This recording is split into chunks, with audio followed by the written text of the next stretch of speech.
जो क्रूस पे कुर्बान है वो मेरा मसीहा है।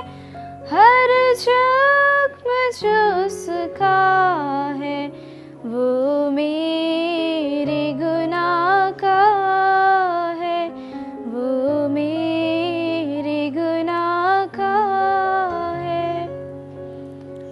आज के दिन प्रभु यीशु हमारे लिए क्रूस पर बलिदान हुए, हमारे लिए नहीं, सारी मानव जाति के लिए। इसलिए गुड फ्राइडे होता है। हमारे गुनाहों के लिए वे क्रूस पर बलिदान हुए।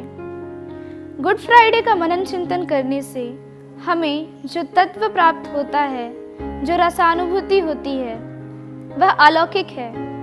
अगर आप इस अलौकिक तत्व को प्राप्त करना चाहते हैं तो आइए हम विचार करें कि गुड फ्राइडे हमें क्या संदेश देती है।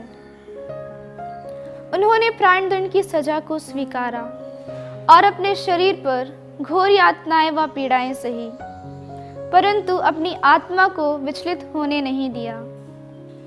अपनी अंतिम सांस तक, अपनी अंतिम रक्त की बूंदें तक उन्होंने हमारे लिए दे दिए। कोड़ों की मार इतनी दर्दनात्मक थी कि मांस के टुकड़े यहाँ वहाँ उछलते थे। कलवारी पहाड़ की यात्रा इतनी भयावह थी कि यीशु मरने तक को हो गए थे। कीले ठोकने की दर्द सहन नहीं होते थे। फिर भी पिता ईश्वर का आज्ञाकारी पुत्र होने के नाते हमारे प्रभु ने इन सभी को अपने हृदय में संजोए रखा और धीरे धीरे कलवारी पहाड़ की ओर भारी क्रूस लेकर चल दिए। कलवारी पहाड़ पर प्राण त्यागने से पहले यीशु ने प्रार्थना की थी, हे पिता, इन्हें क्षमा कर, ये नहीं जानते कि ये क्या कर रहे हैं। गेतसेमनी की वाटिका में प्रभु ने प्रार्थना की, मेरे पिता, यदि यह प्याला मेरे पिए बिना नहीं टल सकता तो तेरी ही इच्छा पूरी हो। यह है पुण्य शुक्रवार का अलौकिक तत्व। गुड फ्राइडे हम मनाते हैं बड़े शोकित हृदय से, दुख भरे गीतों से व उपवास और परहेज से, लेकिन फिर भी हमारे हृदय की कठोरता जैसी की वैसी बनी रहती है। कठोर हृदय पिघलता नहीं है।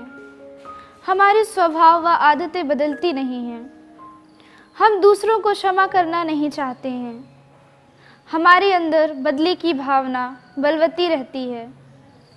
हम प्रत्येक बात व घटना को अंधकार की तराजू से तौलते हैं। तो हम पुण्य शुक्रवार के अलौकिक तत्व से क्या समझते हैं? हम अपने द्वारा कितनी जिंदगियों को मात्र अपनी स्वार्थ पूर्ति हेतु क्रूस पर चढ़ा लेते हैं, उन्हें मार डालते हैं और उनके विश्वास को समाप्त कर देते हैं। जब हम किसी से बदला ले रहे थे या अपने शब्द बाड़े चला रहे थे या अहंकार में आकर दूसरों को तुच्छ समझते थे, तो क्या हम पुण्य शुक्रवार का मर्म समझते हैं कि नहीं? प्रभु यीशु ने अपने जीवन काल में इस पृथ्वी पर रहते समय कहा था, अपने शत्रुओं से प्रेम करो और जो तुम पर अत्याचार करते हैं उनके लिए प्रार्थना करो। उन्होंने यह भी कहा था, यदि तुम उन्हीं से प्रेम करते हो जो तुमसे प्रेम करते हैं तो पुरस्कार का दावा कैसे कर सकते हो? जी हाँ दोस्तों, प्रभु ने क्रूस पर बलि होते हुए अपने बैरियों को क्षमा किया था। गुड फ्राइडे के दिन मानव प्रेम की परिभाषा देते हुए वे हमसे आग्रह करते हैं कि हम एक दूसरे से प्यार करें, प्रेम को अपनाओ और प्रेम को बांटो। गुड फ्राइडे का मर्म हम समझ रहे हैं, तो आइए इस पूजन विधि में भाग लेते हुए हम एक दूसरे को प्यार करने का संकल्प लें और एक नए स्वभाव को धारण करें। कब्र में रखे प्रभु यीशु के साथ हमारे पुराने स्वभाव को हम दफनाएं और प्रभु यीशु के साथ एक नई प्राणी बनकर हम जी उठें।